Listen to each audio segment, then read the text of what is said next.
Hi, this is Brandon from Watches on You. Today we're taking a look at the Tudor Pelagos. First, I'd like to remind you that we're here at JB Hudson Jewelers in Minneapolis, Minnesota, taking a look at this watch. I'd also like to remind you that I'll be leaving links in the description to JB Hudson's website, as well as our channel store where we've listed our favorite watches and watch accessories that are available for purchase. It really helps us if you kind of take a look at that and make some purchases on there, as we do get a small commission from it and it supports the channel. So now let's start with the rest of this review.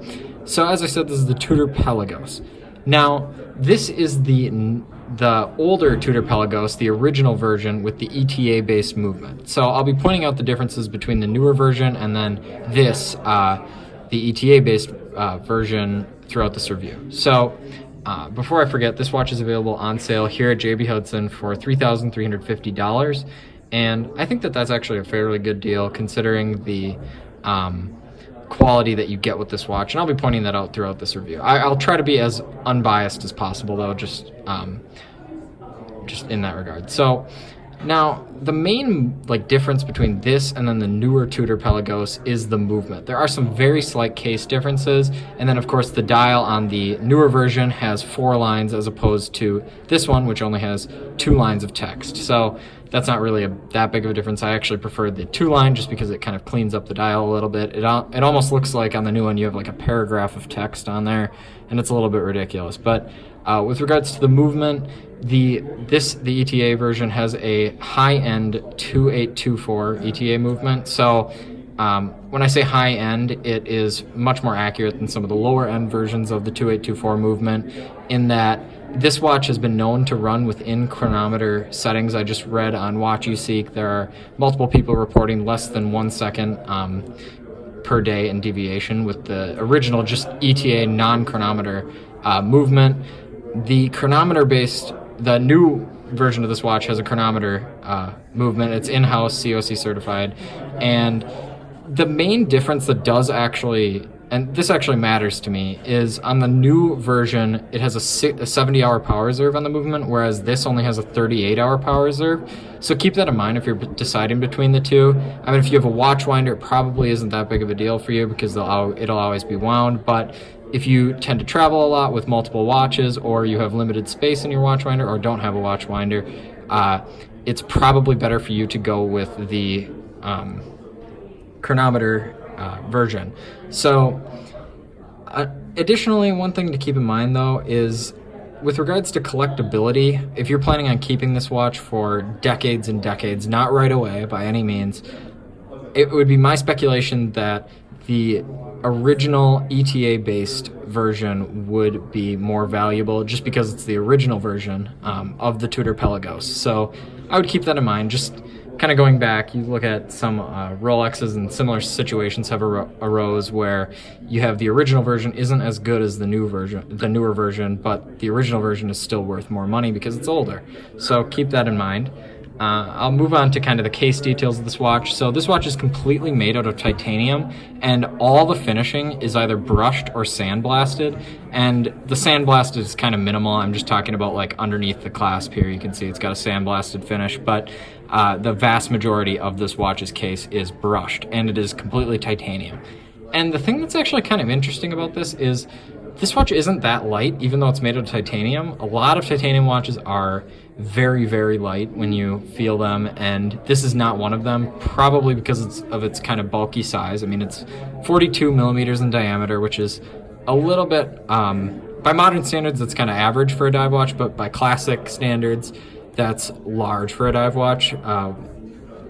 Many tend to be around the 40 millimeter mark with regards to older dive watches. So if you want a more classic look, this may be a little bit big for you.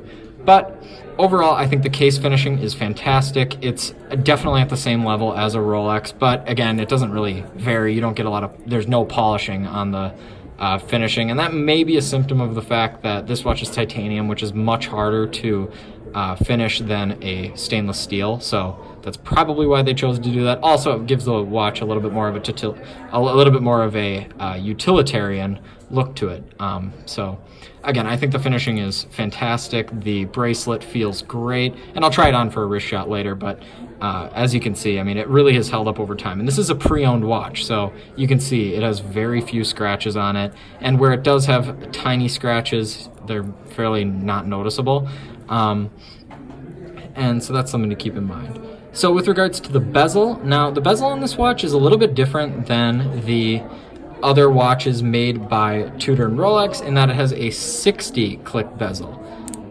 And I know actually not really Tudor, the Black Bay also has a 60 click bezel, but the Submariner the Rolex Submariner that is, has a 120 click bezel. So the 60 click bezel on this makes it a little bit more, not really jagged, but it's a little bit more jumpy between the marks than a 120 click bezel for obvious reasons. But the sound is very, very similar to a Rolex Submariner, so keep that in mind. The bezel is fantastic on this watch. It has excellent lockup. There's no shaking at all that goes around. And again, for a pre-owned watch, that's quite impressive. So that is probably my favorite feature of this watch, that is the bezel. Now, also, one thing to note, this watch has a 500 meter water resistance, which is actually greater than the Rolex Submariner's, which is only 300 meters, and that makes this watch a serious dive watch. It also has a helium escape valve, so if you're doing any saturation diving, this watch is totally suitable for that. But I think that this watch kind of represents a Rolex Submariner for someone who actually dives, and if we're honest, most people that have a Rolex Submariner probably don't dive, but this watch is for someone who actually dives and really does need a watch that's this capable and doesn't really care about having kind of a flashy watch. It's just someone who wants a good, usable dive watch that has a bit of style to it.